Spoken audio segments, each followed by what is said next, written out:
কৰ্মচাৰীৰ কল্যাণে জনসেৱাৰ ভেটি, কৰ্মচাৰীৰ কল্যাণ। মাননীয় অধ্যক্ষ মহোদয়, আমাৰ চৰকাৰৰ কৰ্মচাৰীসকলৰ কল্যাণৰ বাবে দায়বদ্ধ। বিত্তীয় শৃংখলা বজাই ৰাখি ন্যায্য বেতন নিশ্চিত কৰাৰ বাবে আমি ৮ম ৰাজ্যিক দৰমহা আয়োগ গঠন কৰিছোঁ। আপোন ঘৰ আৰু আপোন বাহন আঁচনিয়ে চৰকাৰী কৰ্মচাৰীসকলৰ জীৱন উল্লেখযোগ্যভাৱে উন্নত কৰিছে। এতিয়ালৈকে আপোন ঘৰ আঁচনিৰ জৰিয়তে ৫২,০৩৪ গৰাকী কৰ্মচাৰীয়ে ৮,৩০০ কোটি টকাতকৈ অধিক গৃহৰ ঋণ লাভ কৰিছে, য'ত ৭০৭ কোটি টকাৰ সুদ ৰেহাই দিয়া হৈছে। আনহাতে আপোন বাহন আঁচনিৰ জৰিয়তে ৮,৩৩৬ গৰাকী কৰ্মচাৰী উপকৃত হৈছে। এই অভূতপূৰ্ব সঁহাৰিৰ প্ৰতি লক্ষ্য ৰাখি মই আপোন ঘৰ আঁচনিৰ ম্যাদ অহা ৫ বছৰৰ বাবে বৃদ্ধি কৰাৰ প্ৰস্তাৱ আগবঢ়াইছোঁ। লগতে নগৰাঞ্চলত ঋণৰ সৰ্বাধিক সীমা ৫০ লাখ টকালৈ বৃদ্ধি কৰাৰ প্ৰস্তাৱ দিছোঁ। মই আপোন বাহন আঁচনিখনো আগন্তুক ৫ বছৰৰ বাবে সম্প্ৰসাৰণ কৰাৰ প্ৰস্তাৱ আগবঢ়াইছোঁ।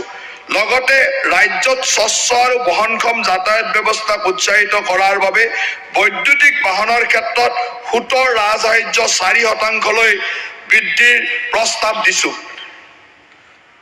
বৈদ্যুতিক বাহনৰ ক্ষেত্ৰত সাধাৰণ নাগৰিকে থকা গাড়ী মটৰ কৰ ৰেহাইৰ সুবিধা আমাৰ কৰ্মচাৰীসকলেও লাভ কৰিব। এই বিষয়ে সবিশেষ ৰাজহ সংস্কাৰ অধ্যায়ত উল্লেখ কৰিম।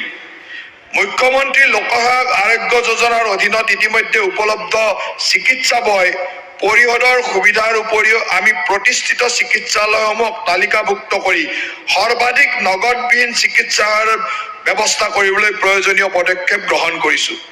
অধ্যক্ষ মহোদয়, দৰমহাসহ মাতৃত্বকালীন ছুটিৰ সুবিধা চৰকাৰী ছ'চাইটি আৰু ৰাজহুৱা খণ্ডৰ প্ৰতিষ্ঠানৰ কৰ্মচাৰীসমূহলৈ সম্প্ৰসাৰণ কৰা হ'ব।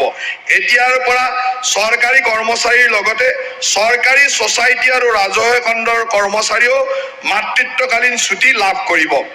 সন্তানৰ যত্নত পিতৃৰ অংশগ্ৰহণৰ উৎসাহিত কৰিবলৈ আমাৰ চৰকাৰে কৰ্মচাৰীসকলক বাবে ২ সপ্তাহৰ পিতৃত্বকালীন ছুটিৰ প্ৰদান কৰাৰ প্ৰস্তাৱ আগবঢ়াইছে। ২০১৭ চনৰ ১ এপ্ৰিলৰ পিছত চাকৰিত যোগদান কৰা আৰু যোগদানৰ এবছৰৰ ভিতৰত চাকৰি কৰি থকা অৱস্থাত মৃত্যুবৰণ কৰা কৰ্মচাৰীসকলৰ পৰিয়াললৈ অনুকম্পামূলক পৰিয়াল পেঞ্চনৰ ৫০% সুবিধা প্ৰদান কৰাৰ প্ৰস্তাৱ আগবঢ়োৱা হৈছে। এই সুবিধা অনুমোদিত তাৰিখৰ পৰা কাৰ্যকৰী হ'ব। গুৱাহাটী বেতকুছিত আমি এটা সংহত সঞ্চালকালয় চৌহদ নিৰ্মাণ কৰি আছোঁ। ৫৪টা সঞ্চালকালয়ে ইয়াত অত্যাধুনিক পৰিৱেশত কাম কৰিব। ফলত কৰ্মচাৰীসকলৰ উৎপাদনশীলতা, সমন্বয় আৰু নাগৰিক কেন্দ্ৰিক সেৱা প্ৰদান ব্যৱস্থা অধিক শক্তিশালী হ'ব। স্বাগত সতীৰ্থ পৰ্টেলে ৩য় আৰু ৪ৰ্থ বৰ্গৰ কৰ্মচাৰীসকলৰ বদলি প্ৰক্ৰিয়াত স্বচ্ছতা নিশ্চিত কৰিছে। বদলি প্ৰক্ৰিয়া অধিক সুশৃংখলিত কৰাৰ বাবে এই পৰ্টেল বছৰত দুবাৰকৈ মুকলি কৰা হ'ব। প্ৰায় ১৩,৫০০ গৰাকী কৰ্মচাৰী ইয়াৰ জৰিয়তে উপকৃত হৈছে। কৰ্মৰত অৱস্থাত মৃত্যুবৰণ কৰা কৰ্মচাৰীক প্ৰায় ১,৬১৯টা পৰিয়ালে বয়শূন্য বীমা পেকেজৰ অধীনত ২১০ কোটি ৫০ লাখ টকাৰ বীমা সুবিধা লাভ কৰিছে। ইয়াৰ ভিতৰত ১,৫৬৫টা পৰিয়ালে প্ৰত্যেকে ১০ লাখ টকাৰ ম্যাদী বীমা লাভ কৰিছে আৰু ৫৪টা পৰিয়ালৰ প্ৰত্যেকে ১ কোটি টকাৰ দুৰ্ঘটনা বীমাৰ সুবিধা লাভ কৰিছে। এই পদক্ষেপৰ জৰিয়তে আমি কঠিন সময়ত কৰ্মচাৰীসকলৰ পৰিয়ালৰ কাষত থাকি সহায়ৰ হাত আগবঢ়াই যাম।